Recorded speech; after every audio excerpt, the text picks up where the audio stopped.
Hello दोस्तों, KLD classes में आप सभी का स्वागत है। इस समय भारत और नेपाल के बीच में थोड़ा सा विवाद हो गया है जमीनी, लेकिन ये कोई नया विवाद नहीं है। लेकिन सभी के मन में एक प्रश्न उठ रहा होगा कि कब खत्म होगा भारत नेपाल सीमा विवाद।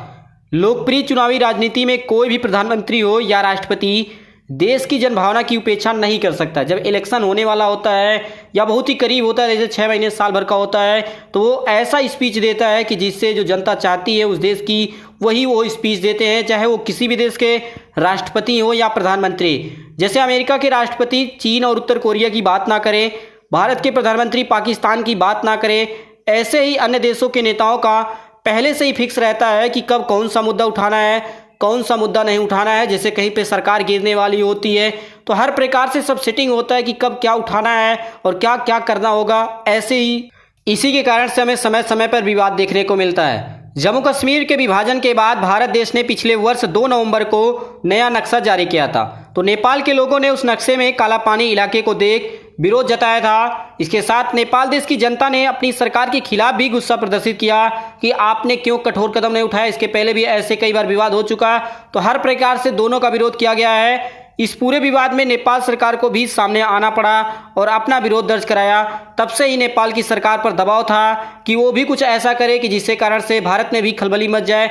इसीलिए आपने देखा होगा कि 18 मई 2020 को नेपाल देश ने भी अपना एक नया नक्शा जारी किया है, जिस पर वो पहले दावा करता था, चाहे वो काला पानी लिम्पुधुरा हो, सभी को अपने नक्शे में दिखा लिया।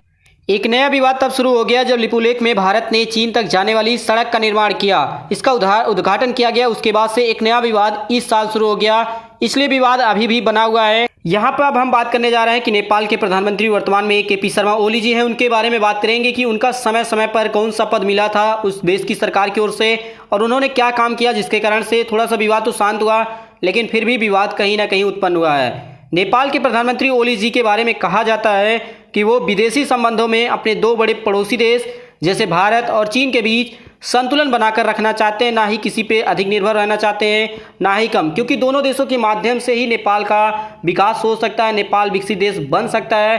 केपी शर्मा ओली कभी भारत के समर्थक कहे जाते थे। ऐसा माना जाता है कि नेपाल की राजनीति में उनका रुख भारत के पक्ष में कभी हुआ करता था। 1996 में भारत और नेपाल के मध्य एक ऐतिहासिक महाकाली संधि में ओली की बड़ी भूमिका मानी जाती है। तो वही हमने पहले आपको बताया था कि सबसे पहले इनके जो कार्य हैं, इनके द्वारा किए गए कार्य, उसके बारे में बात करेंगे। तो 1996 में एक बहुत बड़ी संधि हुई थी भारत और नेपाल के बीच में। तो सबसे अधिक उनका सहयोग किसमें था, तो केपी शर्मा ओली जी का था। ओली 1990 के दशक में नेपाल देश में कैबिनेट मंत्री हुआ करते थे और ये 2007 तक नेपाल के विदेश मंत्री भी रह चुके हैं। जैसे आज प्रेजेंट टाइम में प्रदीप ग्यावाली जी हैं विदेश मंत्री, और उस समय भारत के साथ इनका रिलेशन बहुत ही अच्छा था। और अब भारत में ओली के बारे में कहा जाता है कि इनका झुकाव चीन की तरफ ज़्यादा हो गया है। हालांकि नेपाल एक संप्रभु राष्ट्र है। संप्रभु का मतलब ये होता है कि वैसा देश या ऐसा देश जो अपने आंतरिक और बाह्य फैसला ले सके, उसे संप्रभु देश कहा जाता है। और वो अंतर्राष्ट्रीय संबंधों को लेकर स्वतंत्र हैं कि किससे हमें व्यापार करना है, किससे नहीं करना है। तो नेपाल भी एक स्वतंत्र देश है। केपी शर्मा ओली फरवरी 2015 में नेपाल के प्रधानमंत्री बने थे।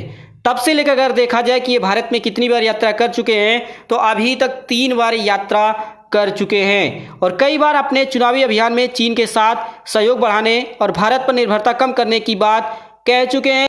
नेपाल के नए संविधान पर भारत के असंतोष पर नेपाल की ओली सरकार कहती है कि यह हमारा आंतरिक मामला है। भारत और नेपाल के बीच 1950 में हुए पीस एंड फ्रेंडशिप ट्रीटी को लेकर ओली सख्त रहे हैं। इनका कहना है कि संधि नेपाल देश के पक्ष में नहीं है। इस संधि के खिलाफ ओली नेपाल के चुनावी अभियानों में भी बोल चुके हैं। ओली चाहते हैं कि भारत के साथ यह संधि जो 1950 में हुआ था, इसे खत्म करके एक नई संधि भारत और नेपाल के बीच में किया जाए। नेपाल देश में केपी शर्मा ओली के अलावा अगर कोई और राजनीति में अधिक सक्रिय है तो वह है पुष्प कमल दहल प्रचंड। 2008 में प्रचंड ने प्रधानमंत्री बनने के बाद उस वक्त दिल्ली को चौंका दिया था, जब वह सबसे पहले दिल्ली का दौरा करने की जो स्थापित परंपरा है भारत और नेपाल के बीच में बना है कि आप पहले यहाँ पे आएंगे फिर यहाँ पे जाएंगे, ऐसी जो परंपरा बनी होती है उसको तोड़कर चीन चले गए थे। नेपाल ने पिछले सप्ताह अपना आधिकारिक नक्शा जारी किया, जिसमें लिपुलेख, काला पानी और लिम्पियाधुरा इलाके को नेपाल की पश्चिमी सीमा के भीतर दिखाया गया है। तभी से तो ये विवाद बहुत ही अधिक मात्रा में बढ़ चुका है। नेपाल देश के अधिकतर लोगों ने इसे सरकार के एक मजबूत कदम के तौर पर देखा है। हालांकि ओली सरकार के जो आलोचक हैं, उनके जो विपक्ष के पार्टी हैं, इसे देश में कोविड-19 के खराब प्रबंधन के लिए हो रही उनकी आलोचना से ध्यान भटकाने की कोशिश के रूप में देख रहे हैं कि वो जिससे लोगों के जो अपने देश की जनता है उसको ये दिखाना चाहते हैं कि हम क्या कर सकते हैं, क्योंकि केसेस लगातार नेपाल में बढ़ रहे हैं। तो ऐसे में एक ध्यान भटाकर दूसरी जगह पे लगाया जा सकता है। भारत का मानना है कि ये जमीन उसके उत्तराखंड राज्य के तहत आते हैं। दूसरी ओर नेपाल का कहना है कि ये उसके पश्चिमी प्रांत का हिस्सा है। ये वहाँ पे ये इमेज लगाया गया है, आप इसे देख लीजिएगा कि किस हिस्से के लिए भारत और नेपाल के बीच में विवाद छिड़ा हुआ है। तो इस मैप में देखेंगे जो यहाँ जो ये बाएं साइड में बना हुआ नुकीले साइड में इसी लेकर विवाद है, और यहाँ पे उसी इमेज को यहाँ पे बड़े में दिखाया गया है।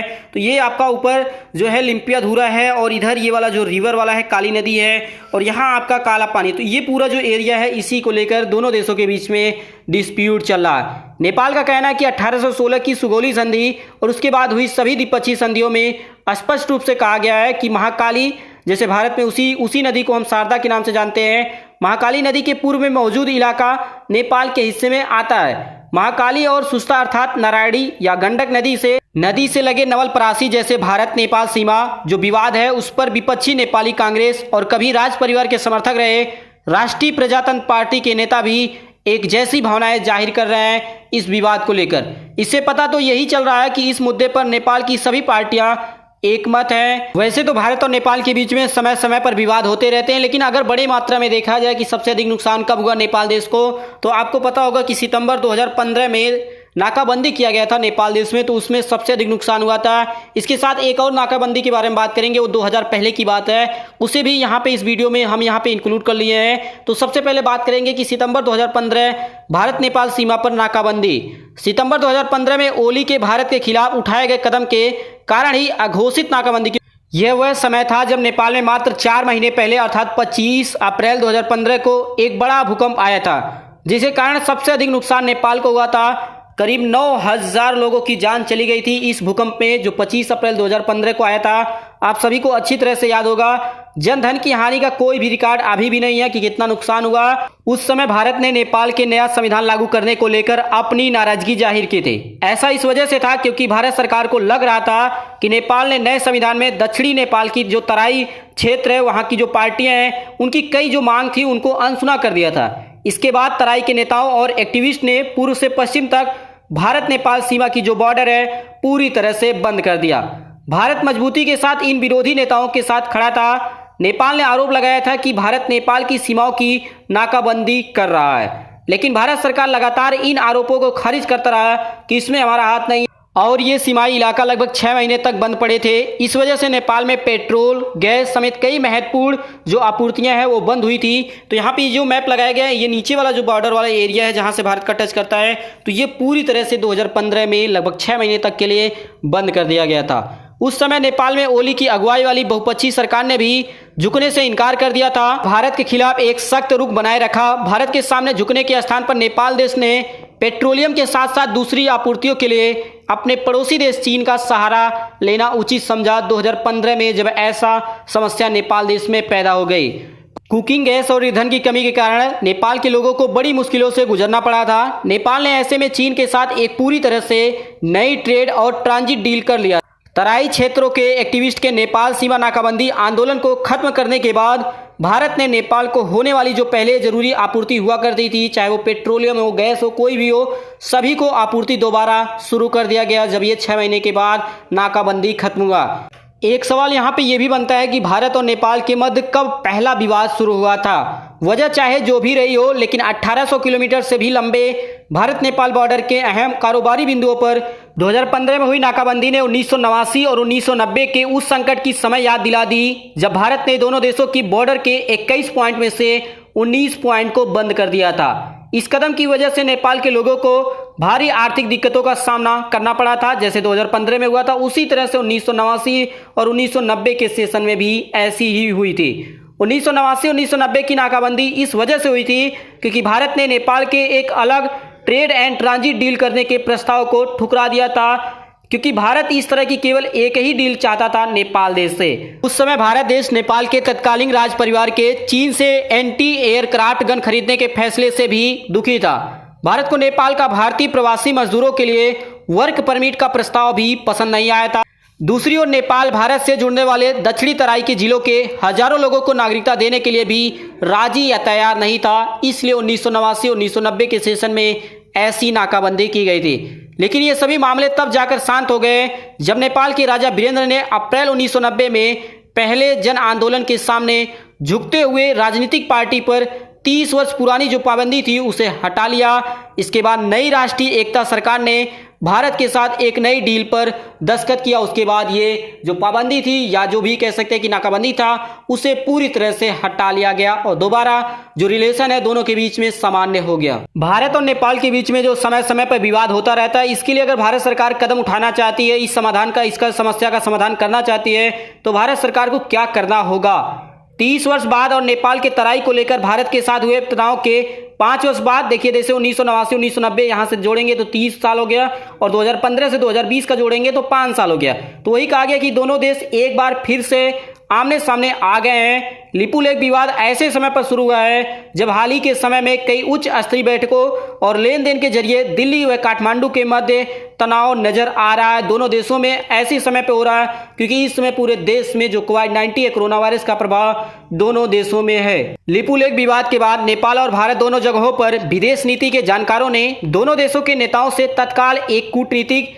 संवाद शुरू करने का अनुरोध किया है। लेकिन कोविड-19 के चलते भारत ने कूटनीतिक पहल को अभी लॉकडाउन के खत्म होने के बाद शुरू होने को कहा है। इन विशेषज्ञों का कहना है कि बतौर एक बड़े और शक्तिशाली पड़ोसी के कारण भारत को इस विवाद को खत्म करने की दिशा में विचार करना चाहिए। दिग्गज कूटनीतिक हाल ही में उत्पन्न विवाद के कारण काफी निराश हैं। नेपाल में भारत के राजदूत रह चुके और अब दिल्ली में रह रहे जानकारों ने एक प्रमुख नेपाली न्यूज़पेपर को दिए गए अपने इंटरव्यू में कहा कि इस विवाद को कूटनीतिक बातचीत के अलावा किसी और माध्यम से हल नहीं किया जा सकता।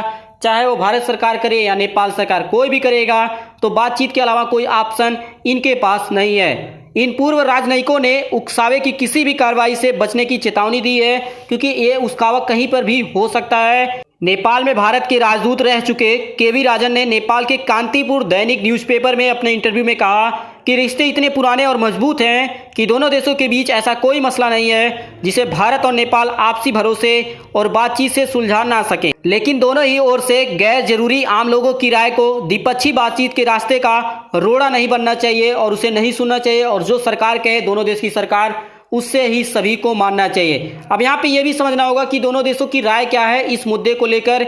नेपाल देश ने स्पष्ट शब्दों में कहा है कि इस मुद्दे को विदेश सचिव स्तर की वार्ता के माध्यम से हल किया जाए।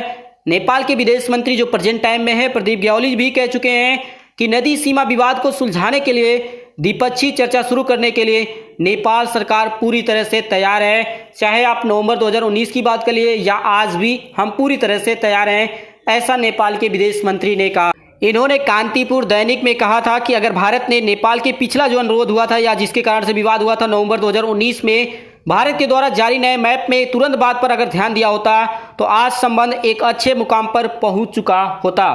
भारत देश ने हाल ही में कहा था कि कोविड-19 से जुड़े लॉकडाउन के खत्म होने के बाद सीमाई मुद्दे को हल करने के लिए कूटनीतिक बातचीत शुरू होगी। लेकिन कुछ नेपाली टिप्पणीकारों का कहना है कि शुरुआत करने के लिए वीडियो कॉन्फ्रेंस के जरिए विदेश सचिव स्तर पर द्विपक्षीय बातचीत का बढ़िया नतीजा होगा और ये ऐसा समय है कि इसी समय बात किया जा सकता है। इनका कहना है कि इस बातचीत से कॉन्फिडेंस बढ़ेगा और आपसी सहमति भी विकसित होगी।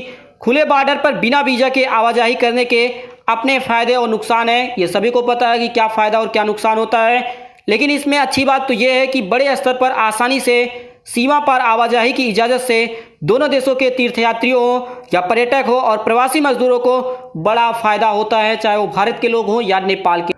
कोविड-19 ने दोनों देशों की अर्थव्यवस्था को बहुत ज़्यादा नुकसान पहुंचाया है। दोनों देशों में प्रवासी मजदूर अपनी अपनी जगह पर फंसे हुए हैं और दोनों देशों को पता है कि लगभग 60 से प्लस दिन हो गए दोनों देशों में लॉकडाउन जारी है। जैसे आपको पता है कि 23 मार्च को नेपाल में लॉकडाउन जारी हुआ, उसी तरह से 24 मार्च से ही भारत में लॉकडाउन।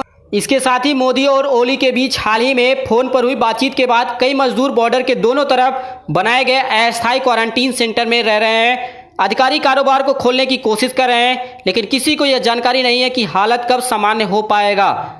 नेपाल देश के प्रधानमंत्री केपी शर्मा ओली ने इसी सप्ताह संसद के निचले सदन के प्रतिनिधि सभा में कहा था कि नेपाल और भारत के बेहतरीन रिश्ते रहे हैं, ये विशिष्ट और अच्छे भी हैं। हाँ, कुछ सीमाई मसलों को लेकर दोनों में बीच में थोड़ा सा प्रॉब्लम आ चुका है, लेकिन इन्हें हल करना नामुमकिन नहीं है, ये संभव है, इसे हम जल्द से जल्द हल करेंगे। हम इन्हें हल करना चाहते हैं और अपने रिश्ते को और भी बेहतर बनाना चाहते हैं, लेकिन सबसे बड़ा सवाल ये बनता है कि क्या मोदी सरकार इसके लिए तैयार है? अगर हाँ तो बातचीत कब होगी? क्योंकि लॉकडाउन से पहले तो डेट जारी किया गया था, लेकिन ये बैठक नहीं हो पाई। लेकिन अब कहा गया कि लॉकडाउन के बाद इसको मीटिंग किया जाएगा और ये जो बॉर्डर वाली जो विवाद है इसको जल्द से जल्द खत्म किया जाएगा। तो ये थी हमारी आज की सबसे इंपॉर्टेंट इन्फॉर्मेशन कि भारत और नेपाल के बीच में जो सीमा विवाद चल रहा है ये आज से तो चल नहीं रहा है, लेकिन ये कब खत्म होगा ये सबसे बड़ा प्रश्न लोगों के मन में, चाहे वो भारतीय लोग हो या नेपाली लोग हो या जो बॉर्डर पर रहते हैं, उनके लिए सबसे बड़ी समस्याएं आती हैं जब ऐसे तनाव दोनों देशों के बीच में उत्पन्न होते हैं। इसी प्रकार से बने रहे, आपके भी जो भी सलाह हो आप इस वीडियो के नीचे कमेंट बॉक्स में लिख सकते हैं। इसी प्रकार से बने रहने के लिए आप सभी दोस्तों का KLD क्लासेस की ओर से धन्यवाद।